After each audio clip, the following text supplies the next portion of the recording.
What are you doing? Filming? Pictures of us? Yeah. Can I get your badge number? 0016. Cool. Is it shiny enough for you? It's very shiny, sir. All right. Give me your driver's license, Mr. Fifth Amendment, right? You filming right now? I am. How come? He's got a camera on. He's got a camera on me right now as we're talking. And this is the recording of Ricardo Levins Morales on the Blue Line train speaking with the Metro Transit personnel. Yeah. You have state ID? You here illegally? No. Are you guys authorized to act as immigration police? No, not necessarily. And I would stay out of that. It's very touchy legal territory. That's very touchy legal territory. I would not act on behalf of another agency if you're not legally empowered to do so. And that was Ricardo Levins Morales speaking to a Metro Transit employee, I believe. And in studio right now, we have some documentarians, some people that are activists and otherwise in the community. Good morning. Could you introduce yourself, please? Thank you, Rico. I'm Andrew Henderson. I am the Cop Watch Coordinator for Communities United Against Police Brutality.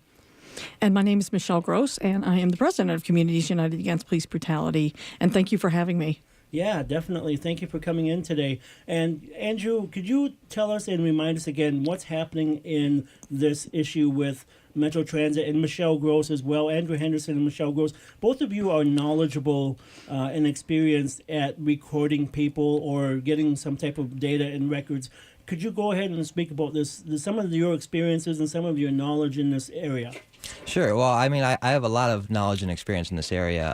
I've been cop watching for about 5 or 6 years now, and I've teamed up with Communities United Against Police Brutality to teach other people to do the same thing, to record interactions between law enforcement personnel and citizens. And this guy was not a law enforcement. Well, he was a contractor for the Metro Transit. Is that true? Well, Metro Transit police are law enforcement officers. They don't have arrest powers, but they have pretty much every other power that law enforcement officers have. And yes, he was, he was essentially attempting to enforce fair payments, but he stepped way over the line by asking this man about his legal status.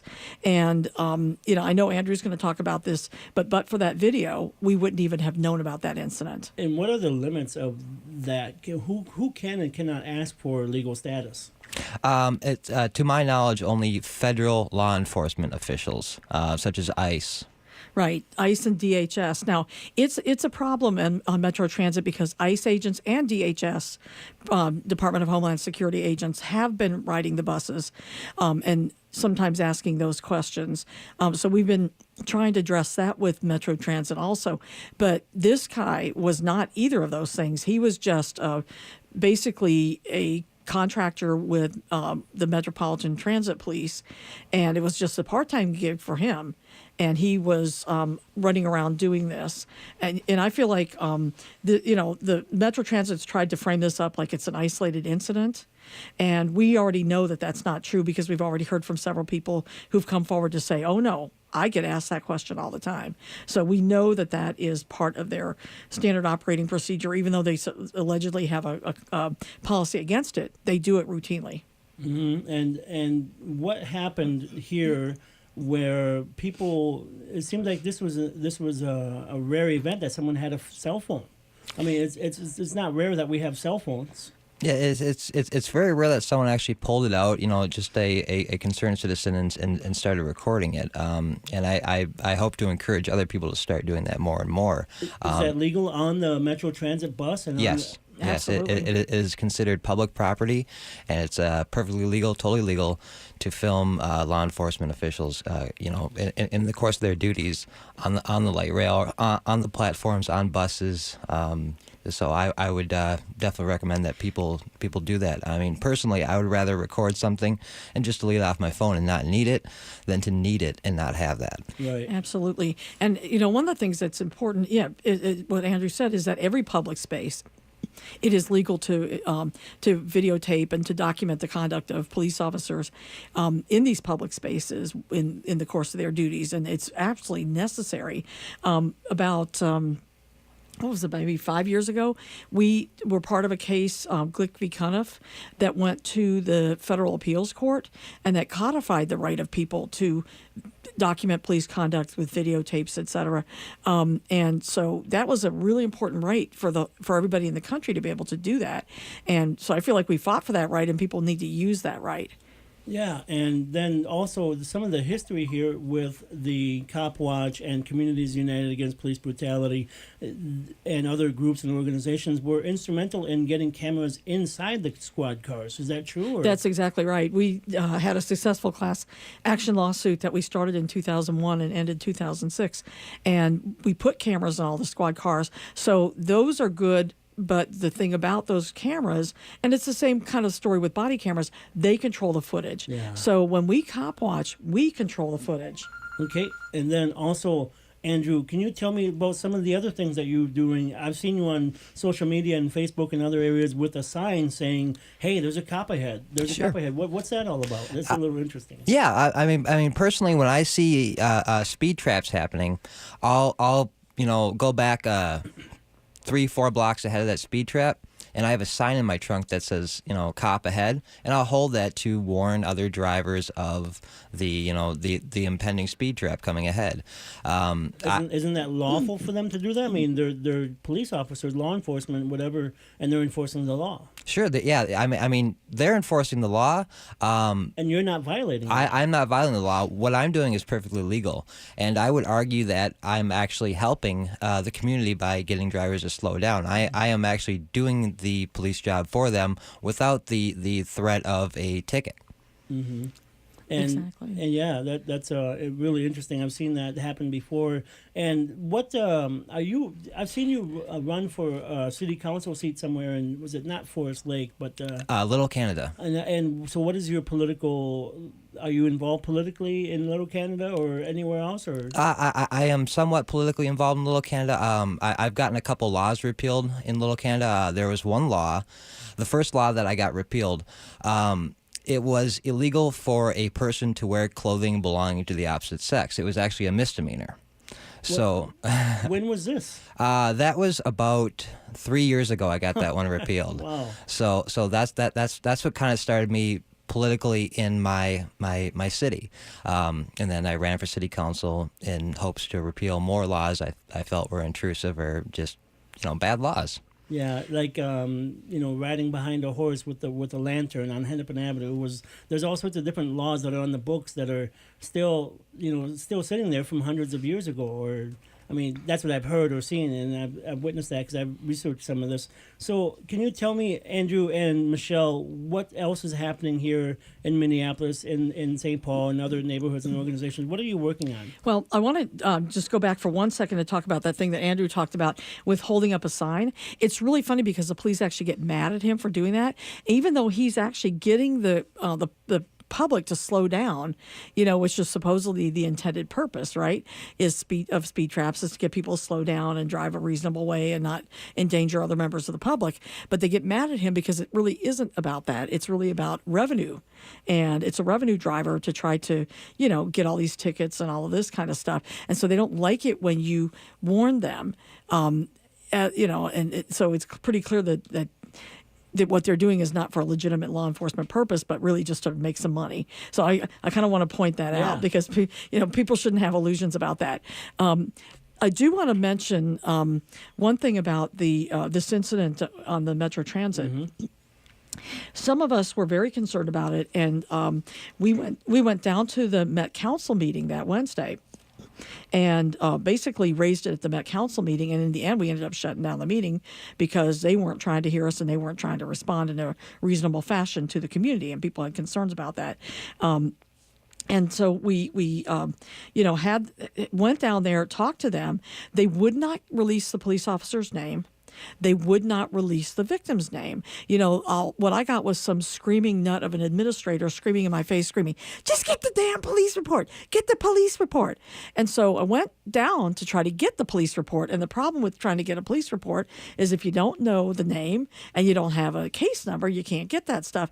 And they wouldn't give anything to us. So then I thought, well, I'm going to, you know, go into the Hennepin County. I know the guy got taken off the train, didn't know what station, and I know that he got arrested. We didn't know that much. So then I started going through the Hennepin County jail roster to try to see if I could find somebody, and I knew what his charges were. So I was trying to figure out based on the charges, and I was bringing up every single person, looking at their charges to try to find. And I will look for the day of the incident plus 2 days after. That guy was nowhere in the Hennepin County jail roster, which is really weird. You know, we don't have situations in this country where people are arrested and allowed to be disappeared, you know? Mm-hmm. I mean, this is really frightening. So I'm trying to figure out who this guy is, and I'm working with Bruce Nestor, a local immigration attorney who wanted to offer his assistance to this gentleman. So we're trying to find out this guy's name. We're digging through all kinds of records and trying to find this stuff. Finally, Bruce found an article in the Pie Press where they had some information about the cop and so forth. And so we contacted them. And then we also did a data request to Met Transit for the incident report. They give us the incident report with the guy's name redacted off of it. I'm not kidding about this. Like, you know, somehow a person who's in jail, that's secret information. It's not. You know, they just have lied about this whole incident and about everything related to it. What gives you the right, though, to have that information? I mean, isn't that private information protecting the individual? No, it's not. According to the Minnesota Data Practices Act, police reports are public information unless they include things like children or you know, protected individuals. Every police report is public information. You just have to go down and ask for it, and some of them are even online. Right, and including the element of the person's name. That's like fundamental, unless, as Andrew said, it's a minor or a sexual assault victim. Because we're paying for these taxes. This is what our taxes go for. Is that right? Or I mean, that's sort of like our employees. Right. And again, we don't have secret jails in this country, you know, at least we're not supposed to. And, you know, and we don't have secret proceedings. They managed to hold the information back long enough to let two things happen. When we were at the Met Council meeting, you know, Harrington, the police chief for Metro Police, basically swore there's going to be an internal affairs investigation, and he issued a new policy making it clear that the people aren't supposed to ask these questions, blah, blah, blah, and he's giving his staff education, blah, blah, blah. But what they did was they withheld the information back, and by the way, the officer's name, and I'll tell you what it is Andy Lamers, Lamers, he's also with New Hope Police. But say that name again. Andy Lamers, Lamers. And the thing about it is they withheld that information long enough to allow this officer to resign, so thus effectively ending the internal affairs investigation. So he quit so he could keep his New Hope, status. his New Hope job. And then in the meantime, the gentleman, a man named Ariel Vences Lopez, like I said, he was literally disappeared in the system for days. We couldn't find him. We finally, by the time we got his name late Friday afternoon, he had already had a deportation hearing and a deportation order. He was denied the right to an attorney. That's pretty fast. And yeah, extremely fast. He was denied the right to an attorney. That's what we could find out from the records. And he was denied an interpreter. And the idea that this guy could be forced to go through a deportation proceeding like in days, just a few days, and he now has a deportation order with no assistance from an attorney, there is major collusion going on here. You know, they don't want this guy to sue. They're going to just get him deported to Mexico and get rid of him that way and get rid of their lawsuit problem. So where does it stand now? Do you know what's the next steps? Or I know that that Bruce and you know, and other immigration attorneys are working to try to work with this gentleman and try to see what they can do about this deportation order. You know, the idea that somebody can be deported without even access to an attorney is just appalling to me. So he was here illegally. I mean, not, you know, he was undocumented. Right. Yeah, and I don't care because you know what? To me, that doesn't matter. And you know, we can be very technical and say people have rights in the courtroom, and they do, and those rights should be upheld and observed and so forth. But frankly, for me, I don't give a crap. I don't care that this guy was here undocumented or whatever. He was here, and we had no business to even know what his documentation status was because he was riding a bus. Yeah. Okay, well, we're going to come right back with Michelle Gross and Andrew J. Henderson. Thank you, everyone, for listening in. Right now, you can call 612-341-0980 for the studio line to ask a couple questions. I may even put you live on the air for a couple questions if you would like to speak with Michelle Gross and Andrew Henderson. Right now, we're going to go to a couple breaks. We'll be right back after these messages. All right, everyone. This is Monday morning, Truth to Tell, 9:15 a.m. I am Rico Morales. It is Decoration Day today, and in honor of all of our fallen heroes, brothers and sisters, everyone worldwide, remember that peace is better than conflict. And I'm here with Andrew Henderson and Michelle Gross. Good morning. Good morning. Good morning. How's everyone doing? Doing great. We're talking about recent issues in the media as well as in our local neighborhoods here. Now, let's talk about something else that's happening in the neighborhood about the Walker Art Center. And the different issues there that are public money or some private money and some funding and some art. What happened over this past week? Oh, my goodness. This has been a big topic for my week also. As people undoubtedly know, and I'm probably not even the right person to be talking about this, but I think everybody should talk about this. The Walker Sculpture Garden is about to have its grand opening on June 3rd, and we learned last week that one of the sculptures that was erected in the Sculpture Garden was actually, it's called Scaffolds, and it was based on the gallows. Gallows, yes, thank you. It was modeled after a number of different gallows of mass murder incidents by the U.S. government, and most particularly the mass murder incident of 38 American Indian people in Mankato, and just the kind of appalling thing where somebody sort of appropriates a cultural situation or a cultural incident and turns it into some sort of specious art. And then the worst of it is that the Walker Art Center thought that was somehow appropriate to make into a jungle gym for children in the Sculpture Garden.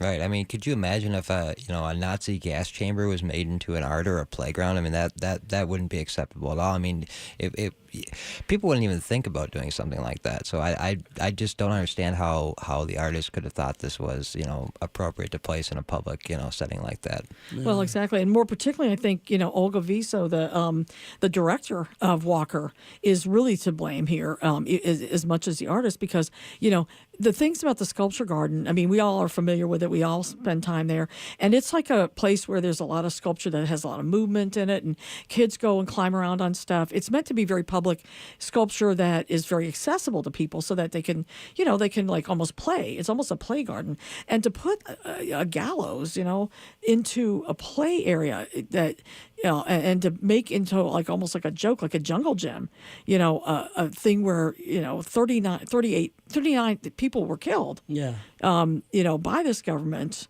after really kangaroo trials. It's just, and it's unbelievable to me, and it sort of is a representation. What I've been saying about it is that it's important to talk about that history, and it's important to talk about the oppression that led to that history and that continues to affect the American Indian community to this day. But you don't do it by turning the instrument of death into a jungle gym. Right. Well, let's bring it back to Andrew Henderson and local media and recording in public places. What would you do if you're standing there recording someone or something that's happening with the police or law enforcement or state patrol, and that state patrol, law enforcement, police officer came up to you and asked you to stop or asked you for your phone, basically was almost going to be arresting you or taking your phone? I mean, what do you do? What would you suggest for everyone to just be safe? Or it all depends on the individual's comfort level. But I personally recommend saying that it's your right to record. It is your First Amendment right to record police activities, as long as they're not interfering with the process. I personally recommend recording with a program called Bamboozer. That way, if your phone is taken by the police for evidence or destroyed by, some other forces, there is a backup on the cloud that you can access at any time that they wouldn't be able to access. But I would say stand your ground. I mean, there's a reason that we have rights, and there's a reason that we should exercise our rights as often as possible. Speaking of exercising our rights here in Minneapolis, I believe, like at the Met Council or the City Council and other public meetings, was it last year or just within the past few months that there was a legislation formulated to say that if you interrupt or stop a public meeting, that's a misdemeanor. Did you hear about that at all, Michelle? Well, I don't think that quite went through. I think it didn't make it, and they'd be really hard pressed to try to enforce it. Frankly, I mean, what about the people that are out in traffic and stopping traffic and they're... Well, luckily that one didn't go through either. Oh, okay. It's been kind of an interesting because pedestrians have the right of way, right? Well, that's part of it, but not on a highway. But nonetheless, this has been a real tough year with the legislature. There was a lot of activity to try to criminalize a lot of forms of dissent in the community, and this wasn't just a Minnesota state thing. There were states all over the country that were really working hard to criminalize dissent and to criminalize activities or really raise the level of crime. So, for example, obstructing legal process, which is the thing that almost everybody that gets beat up by the cops gets charged with also. I mean, it's like our organization, we deal with people every single week that have been brutalized by the police, and they come in and they talk about their cases. And every one of them, as soon as they start talking about their cases and they tell us what their charges are, it's always what we call OLP, obstructing legal process. It's just the universal thing. It's axiomatic that they're going to charge them with something to justify their conduct. Yeah, that's the first thing they say to you is stop resisting. Right, exactly. They set the foundation of, he was resisting. Right, exactly. They don't even say, hello, how you doing, what's going on? They just, it's like... Well, they want that thing to be recorded, right. So the thing about it is they wanted to make that into a felony. And I mean, practically every person we ever deal with on a weekly basis, week to week, is charged with this thing, and they wanted to turn it into a felony. And right now it's just a misdemeanor or a petty misdemeanor. So tell me about the organization that you're helping. Tell me a little bit more about what it is and what it's about. Sure. Communities United Against Police Brutality has been around for 17 years. We're an all-volunteer organization that takes on police brutality in some very key ways. One is that we provide advocacy for people dealing with the effects of police brutality. So we have a 24-hour hotline. We do a lot of case-based work to help people gather evidence in their cases. We refer people to attorneys. We're not attorneys ourselves, and things like that. We go to court with people. Observe court hearings, try to do a lot of things to assist people dealing with the effects of police brutality. Is there a fundraiser or, I'm sorry, not a fundraiser, but is there an event that's coming up that you'd like to talk about or some type of, how do people get a hold of you? People should contact us. We have a very active Facebook page, Communities United Against Police Brutality. We have a website, www.cuapb.org.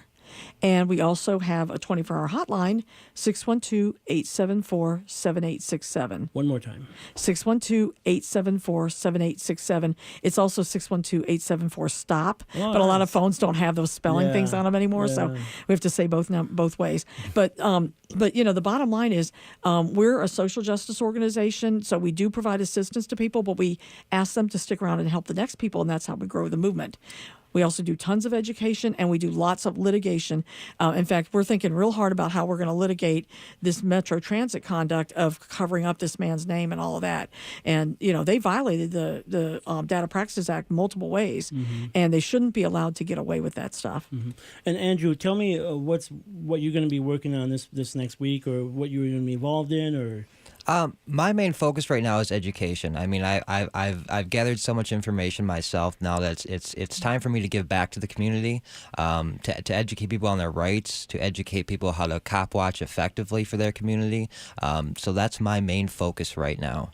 Yeah, and I'm laughing about Andrew saying he's gathered and it's time for him to give back. He's been giving back for years, Yeah. so that's kind of pretty funny for him to say. No. Yeah, I see him on social media, and I'm really impressed with all the work that people are doing with organizing and educating and being activists here. And we're going to come right back after a few more minutes to Michelle Gross and Andrew Henderson here live in studio, 612-341-0980, as well as good morning to Andrew Henderson and Michelle Gross. Good morning. Good morning to you too. Welcome back. What can you want to wrap up with? Well, I wanted to talk a little bit about the Khaleel Thompson incident in Crystal, because I think Was he and what happened? it's an incident that happened. It'll be a week on Wednesday. Just this past Wednesday, Khaleel was a young man who was having a mental health crisis, and he was walking through a Bassett Park in Crystal with a toy gun, with an airsoft gun, and Crystal police opened fire on him, and they shot him about a dozen times, somewhere between 11 and 13 times. We don't know for sure the number. Non-lethal. They shot him with lethal rounds, Okay. but he survived. But he's in very critical condition in the hospital. He has a severe head injury. His family has been with him the whole time, at the hospital, and it's been a very difficult situation for the family. People are pretty outraged about it because he had, the media does the usual smearing of the person. Khaleel, however, it's going to be tough to smear him because he has no arrests. He had no previous incidents with police or anything like that. He is an 18-year-old young man who was really just having some stress and difficulties, but he doesn't have any criminal history to speak at all. And so, these officers, kind of overdid it. They ran right on the media and said, we shot down a guy with a gun, blah, blah, blah, and all this. And it turns out that, again, it was an airsoft rifle. The BCA is supposedly handling this investigation. They're claiming it was a pellet gun, which was never true either. So there's a lot of lying going on. A lot of cover-up already started. And the family is spending all their time with Khaleel in the hospital caring for him. And so the community is going to step up and say that this is wrong. So there's a demonstration that's planned for this coming Wednesday, and that's May 31st at 5:30 at the corner of 42nd Street and Douglas Drive. So there's going to be a demonstration right there on that corner with some signs and people just basically expressing our concern about the way that this has been that this happened in the first place and the way that it's been handled since it happened. Okay. Well, thank you very much, Michelle and Andrew. Thank you. Thank you, too. Thank you very much, everyone, for listening in. Right now, we're going to have some breaks and messages, and we'll come right back to say have a good day and to sign off with Michelle and Andrew. And here in just a few minutes, we're going to be right back. KFAI is supported in part by Southside Pride Monthly newspaper. Locally owned and operated in South Minneapolis, Southside Pride celebrates the racial and cultural diversity of the South Side and serves the Phillips, Hiawatha, Seward, and Cedar Riverside neighborhoods. Information is available at southsidepride.com. Busy with spring cleaning? Well, we've got a great solution for that old car that's cluttering up your driveway. Donate it to KFAI and turn your car into programs you love. It's easy. Here's how. Call 855-277-2346 or visit kfai.org to find out more.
I'll give you a good, solid wooden nickel if you can tell me the name of that song. It's Remember Me If I Forget by Charlie Parr, my absolute one of my favorite musicians here on KFAI, as well as some of my favorite people here. Michelle Gross, good morning. Good morning. Thank you for having me. And Andrew Henderson, good morning. It's always a pleasure to be here. Thank you very much. As we sign off now, and we're going to go into some more music here for Decoration Day and medley and montage, could you give us some final closing thoughts and conversation, Andrew? Sure. I would like to remind people that the only reason that the incident on the light rail became public and the officer fired is because a citizen captured that with their cell phone. And I'd just like to encourage people to start filming if they haven't already when they see an incident happen. So we can capture this kind of stuff and hopefully bring some justice to those that are wronged. Thank you, Andrew. Absolutely, and I want to back up Andrew on that as well, and to capture your footage in a way that sends it to the cloud, so that even if the cops don't, if they do something to break your phone or they take your phone or whatever, that footage is still there, and these kinds of things are really, really important. And also, just to remind people that we are still fighting some of these anti-protest bills in the legislature, even though their session is over. There's 2 bills that are sitting on Dayton's desk. One of them is what's called the preemption bill, which is a bill that would prevent cities like Minneapolis. I can tell I'm going back to the old days. But prevent cities like Minneapolis and St. Paul from passing bills that would say give people parental leave or raise the minimum wage to $15 an hour if the whole state doesn't do it. So even though you can get an apartment in Brainerd for $600 a month, you can't do that here. And so these kinds of bills take into account local conditions, and the state Republicans have tried to stop that from happening. So they passed a preemption bill. Dayton has already said he's going to veto that. We want him to. There's also the public safety bill. The argument against that is that there's so much of a patchwork of laws and regulations. It just seems like there's already a patchwork of laws and regulations. You're not doing anything different. Right. They already have a patchwork of these things, as it needs to be, because, again, conditions in different communities are different, and, we need to have some ability to self-govern in our own local communities. And this was just really a streak of meanness on the part of these Republican lawmakers. And so Dayton has said he's going to veto that one, and that's good. But we also have the public safety omnibus bill, which is like the budget bill plus some policies. And one of the policies that they sunk in, it's only like about 3 lines. It's a tiny little piece of this big bill. But what it would do is it would prevent any governor from signing an executive order to allow undocumented people to get driver's licenses. Wow. And that's a whole big conversation. But we do need undocumented people to be able to get driver's licenses for everyone's safety. And there's still people at the governor's mansion, is that? Yes. People were camping out at the legislature until the special session ended, and now they're at the governor's mansion demanding that Dayton veto that bill, and that bill does need to be vetoed. Okay, well, thank you very much to Michelle Gross and Andrew Henderson. You all have a great day. Thanks for having me. Thanks for having us. Coming to KFAI. If I end up on YouTube, I'm going to be upset.